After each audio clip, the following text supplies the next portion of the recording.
So there was no question that we went to the Cheder in a Orthodox school, and the teachers at our place were basically European men.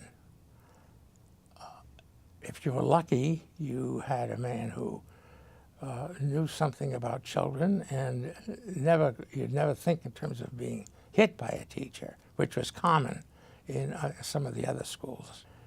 And you know, so I'm sure some of those men that I'm talking about, they themselves learned what being you were hit, but they didn't do it.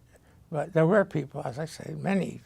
That was the way things were taught. A lot of the Jewish boys and men at that time who rejected Judaism practically right after Bar Mitzvah was because of what their experience in Cheder. And just the opposite of what the situation should be.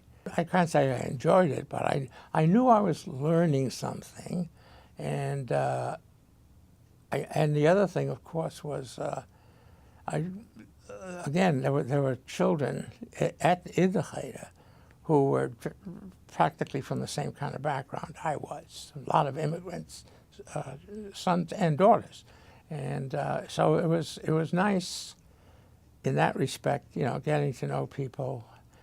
As much as I enjoyed public school, and one of the reasons for that was the diversity of the students.